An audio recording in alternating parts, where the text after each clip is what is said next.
Right here. Whoa. How does it work? Wow, I'm up there. I can't believe it. What does it do?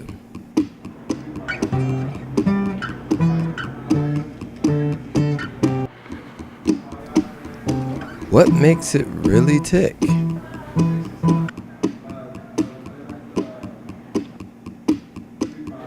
Follow me, Rick Ross, in my journey on how it all makes sense.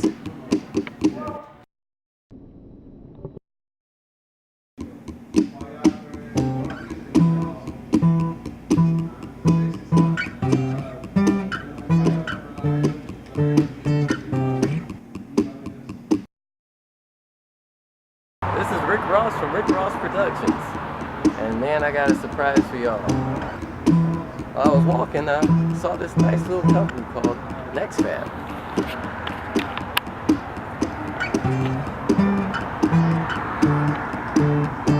Let's see what's beyond the horizon of Philadelphia. And it looks like these guys are up on their technology.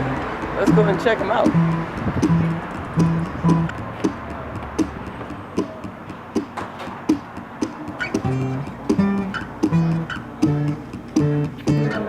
January of this year, we moved down here. We were originally over in the Science Center, the University Science Center, over at 3711 Market Street. We came down here with about 100 members, and now we have about 300. So it's an exponential growth over the last 9 months, or 10 months, and look forward to growing even more. So we're going to head inside. I'll describe some of our different services that we offer to the public, and then we can go from there. Okay, let's go, guys. About this facility is you have a lot of different skill sets, and then also even on our staff. So right now we have 25 full-time employees. They have all different backgrounds. So mechanical engineering, electrical engineering, material scientists, industrial designers, artists, management professionals, sales, marketing folks. So we try to tie it all together and learn from each other. So that's one of the great things. So we made the software that we have here are either CAD software, CAM software, software that would relate to the machines that you'll see later on in the tour. So we're talking about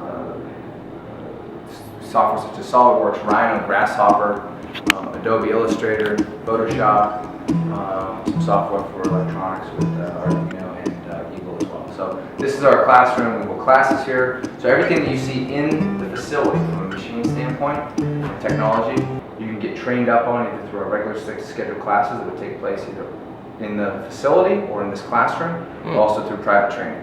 So, Wow. Okay, private training. yeah. So this is to again provide services and democratize, in a sense, machines and technologies that once were only available to large organizations, and make everyone or give everyone the possibility to be an individual manufacturer. We wanted to have an area where our members could come, they could talk to potential investors or present their products in a certain way. So this is a conference room that's available. Not Good stuff. yeah, It can be done. that's the thing. There are no prerequisites to be a member at NextFAB, and the idea behind what we're doing is to be able to provide machines and technology, right, to the general public, and then also be able to provide an educational portal so those individuals that come in and access the machines can get trained up on them. And then we really believe with the community interacting in a collaborative fashion in our facility that innovation will be that throughput. Wow. Normally would never touch science. They have the ability to touch it. They might be the ones that should be touching it. Well, that's the thing. You'll see have a technical training and the skills that they're applying right now, but some people are self-taught. Some people have learned on their own. So it's there really aren't any barriers to entry, and I think it's important for individuals to continue to access knowledge and to gain skills as they go throughout their career. So. Wow. When I entered into the lab, it seemed like a whole different world. Man, this was exciting. Then we move over into the welding area. So we have 3 different types of welding technologies: MIG, TIG, and oxyacetylene. Again, we teach courses in these technologies. If someone doesn't already have knowledge to welding, we can teach them how to weld. Wow. That's one of those skill sets right now in America that There are positions going unfilled every day. There are 250,000 welding jobs open in America right now, and that number is projected to grow by 2020 to close to 500,000. The average age of a welder is 57 years old. So needless to say, if you are employed or looking for another position or not employed, welding might be a career that you should take a look at. Wow. Okay. That's the software that these machines can interpret. So we have a CNC lathe, we have a CNC mill, and this is a 24 tool changing mill. With those tools up top, as the machine can swap them out quickly, we can reduce the time that it takes to manufacture something. So again, the idea to have something in a 3D model is that you can repeat it in a frequent manner and reduce that cost of having to produce something manually. It does take more time up front to make that model, but once you have that model, you can repeat it, and you can also use different technologies and different machines to create that object that you're looking to create. It is a CNC-driven machine. This is the water jet, so we might actually get lucky and see this thing in action. It looks like you might be gearing up. But what this machine does, it uses the same technology as essentially the Grand Canyon was formed. So we're taking water, we're taking an abrasive material like a sand, and we're shooting it out, or the machine's shooting it out at 55,000 psi. That's a very, very high pressure. So it's going to come out in a very small stream, probably about the size of the lead in a pencil. And what we are able to do with that is we're able to cut in 5 different ways. So this is a 5-axis water jet. So not only X, Y, and Z, but it also can do tapering and vertical inlays. So what you can do on a machine like this is get objects that have these nice cuts here that are tapered. It can also cut everything from aluminum to, just want to make sure what to get, marble, granite, and also foam. We use it to cut foam so we can get certain angles. So very, very impressive tool, also a very dangerous tool. You should be all right with your ears. Just because you've been there so much. Yeah. Maybe a little pop. You might want to come over here. You can see. Hold it up. Again. There you go. Come right through here. You can see it. We got a small demonstration of how it worked, so we got a little bit lucky. But Alex, what are we cutting through right now? then it was time for us to check out. Then it was on our way upstairs, where they do the 3D print.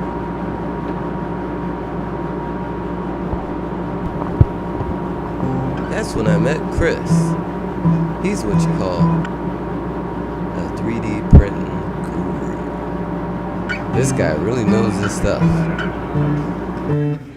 What is this printing right here? It's like etching in glass? This is acrylic. We're engraving acrylic for an event tomorrow with Campbell's. Some people come by, and we're gonna Campbell's employees are gonna make a little lighted base with their name on it. Oh. Like a team event. Wow. It's amazing.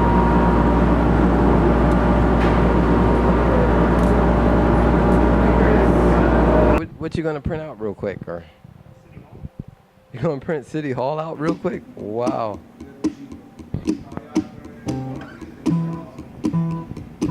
So right now the string is warming up, right? It's warming. Well, the extruder's warming up. So this always stays cold. So it gets pinched in the extruder here, and it gets forced through the hot extruder and comes out. Wow, liquid. look at it go. Imagine, just a decade ago, this would be all science fiction.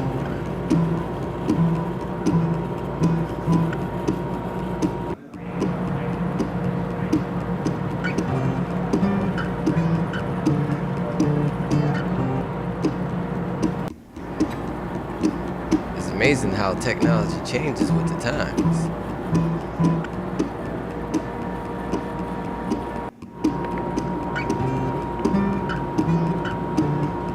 It makes us realize how important it is to be up on this stuff.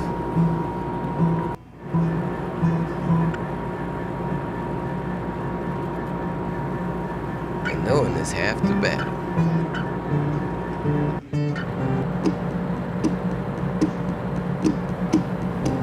Wow, look, it's almost done. Now that we saw some of the technology that we have for 3D printing today, let's look at some of these guys' projects for 3D printing for the future. Not Drexel, actually. It's the Society of Manufacturing Engineers. So it's a whole nationwide thing. We're going to present at their conference in June. So features. First of all, it's gigantic. It's yay big by yay big. I told my little sister I'm going to 3D print her, in full scale once I get it done. It's got a pretty cool. It's actually a patent pending system right here where I have a whole bunch of printer heads on a ring, and what that's going to allow me to do is to drive, a virtually unlimited number of print heads with only 2 stepper motors. And that's really been the limiting factor on multi-material 3D printing, is the controls, because you need, for the typical setup, you need a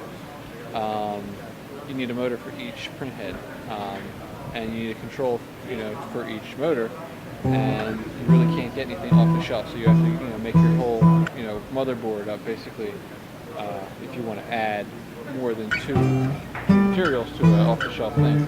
So with this setup, we'll be able to add, we're only doing 4 in our setup, but you could put the whole ring around it or make a bigger ring and get 20 some different types of materials with an off-the-shelf board. So that's going to be really awesome. To take advantage of that, what we did is we also, I don't have a picture here, but we made a modified filament extruder where we basically just a standard filament extruder, but we can mix in different additives. So I'm excited to see what we've done with that too, because you can add wood pulp, you can add pigments, you can add neon, things make glow in the dark. You can add metal powders. What we're going to try and do is add different types of carbon powders, carbon nanotubes and such. Try and get a low enough resistivity that it will be able to conduct electricity, just like a metal. So we'll be able to 3D print with it, but we'll be able to put out, basically 3D print wires. So we'll be able to actually 3D print fully functional, 3D objects. So it goes from, being able to 3D print like a block or a cube or a vase or, a part. We'll actually be able to 3D print a fully functional electronic part. So each filament right here you have there, each can do a different type of substance, maybe plastic, wire. And we have another machine, not pictured here, which mixes all of those, whatever kind of custom. We have a desktop machine that mixes whatever kind of custom filament you want, and can create, so probably one of these will be a standard ABS PLA, and then we'll have 2 custom filaments that we'll make with varying resistivities that we'll use for, to lay down resistors and to lay down wires, and I'm excited about it. Well, I can tell, man. This is some new technology. Haven't seen fun with that. It's due in like a month. It's my senior design, but. Hey, this is Rick Ross, and looks like I ran into some people that's doing some real interesting stuff with circuit boards, and you can tell me your name. Tell me what y'all guys doing. Hey, I'm Peterson Goodwin, and I run a company called DIY Recording Equipment. We make these boxes we're shipping out today. We sell DIY kits for people to build their own audio recording equipment. And Christian, who's right over there, and I were both musicians and audio engineers who got into creating our own gear. And then a couple of years ago started designing and selling kits for other people to build their own audio recording equipment. So so we had this big crowdfunding campaign in January for a new unit called Color. That's a modular distortion harmonics generator, and now we're shipping them out. So we work out of NextFAB here in South Philly.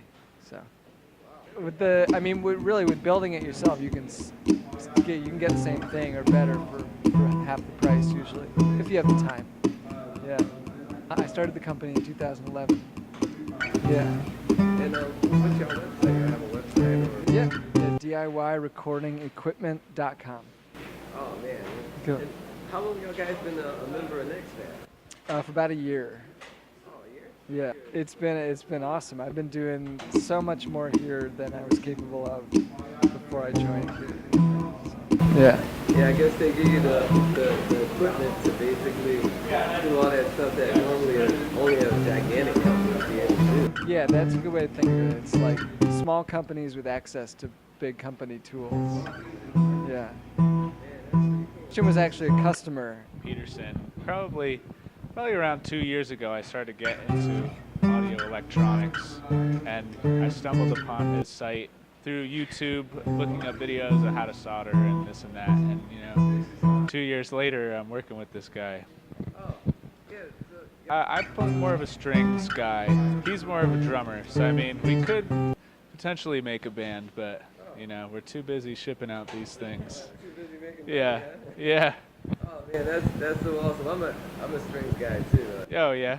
But same thing. Like I kind of got into film because I wanted to do my own videos. So like now I'm doing that. Now I barely have time to like make songs, but you know what? I make songs for I'm still doing something to art. It's art, art and technology at the same time. It's an awesome thing. But yeah, it's a great thing y'all guys are doing today. And you know what?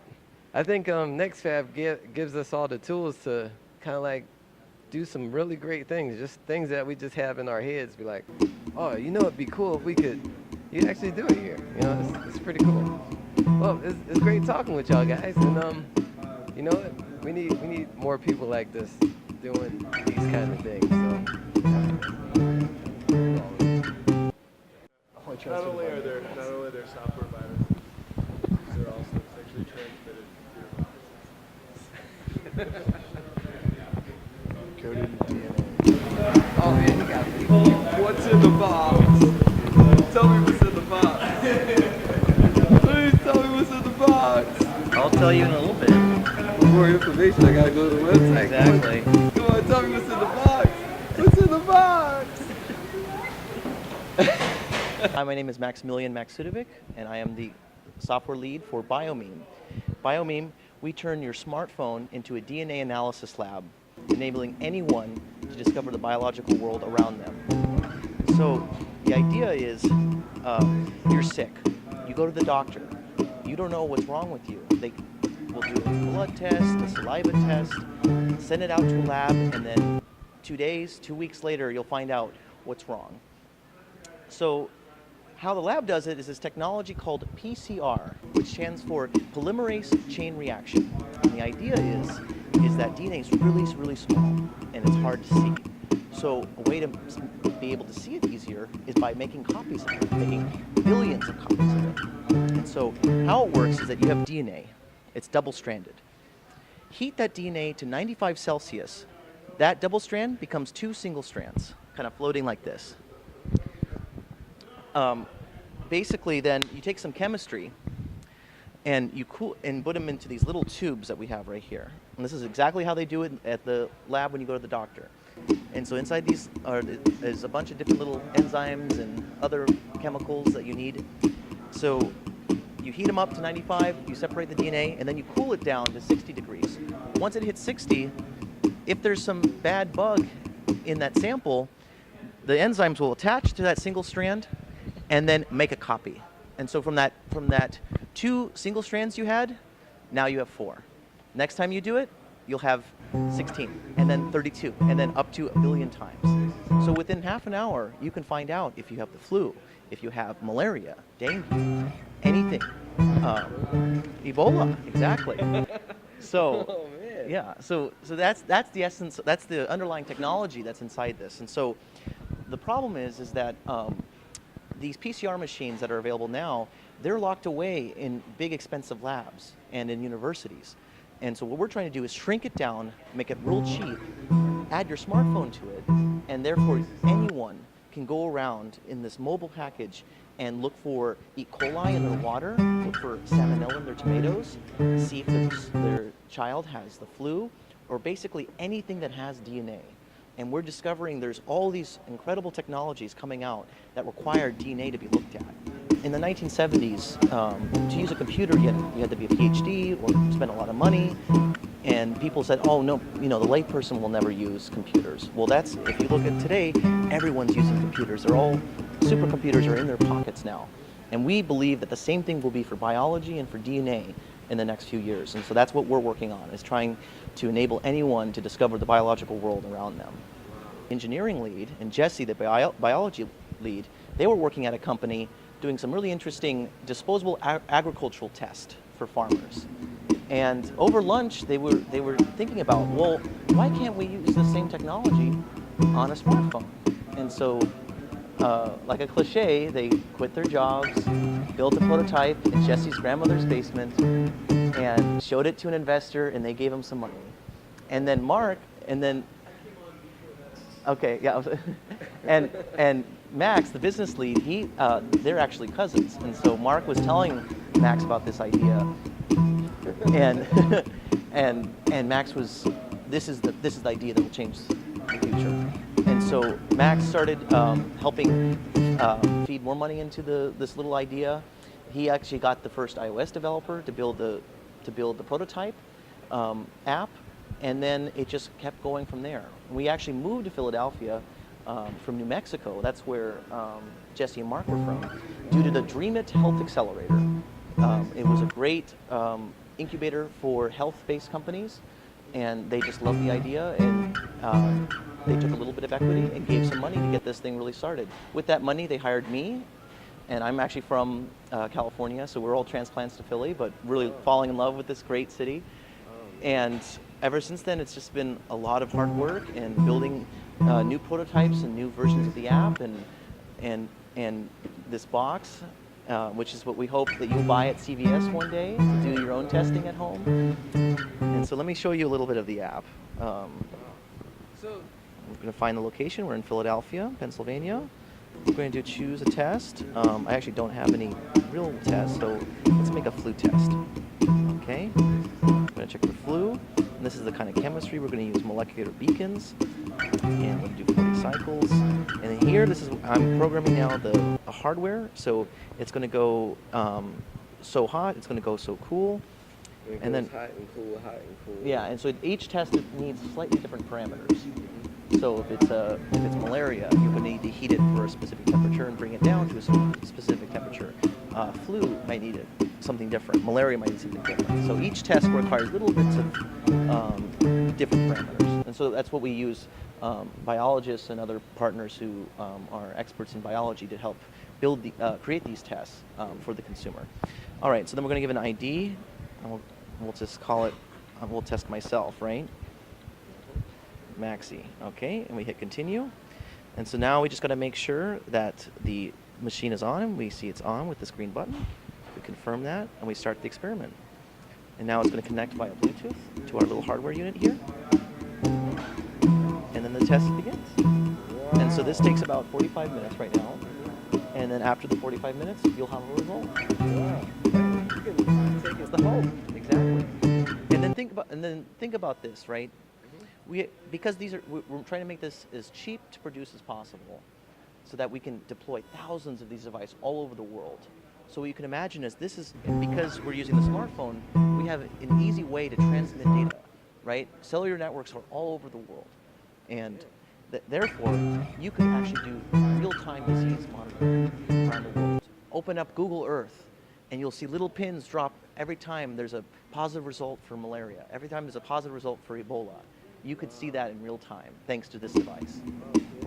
And then, and what's so great about the flexibility of PCR or DNA is that it's not just strictly, you're looking at pathogenic infections. You could do things where you can do something called a SNP test. And what this does, you can see, does your genome create folic acid? Some people have a mutation in their gene that doesn't allow them to make folic acid, and they actually need a supplement. With this, we could see that. You could see if you have the risk gene and see if you're predisposed to doing risky behavior. There's basically, that's the beauty of DNA and biology. It's a new frontier. And there's all this incredible technology that's coming around it. And the thing that we're lacking is easy to use tools that anyone can use. And that's what we're trying to do. Here's a little final product of it. right here. But as you can see, it's work in progress. We're still working on some other things. So, learned a lot, saw a lot, and got a lot done. Now it's time for us to wrap things up and check out NextFAB. They're doing a lot of cool things here.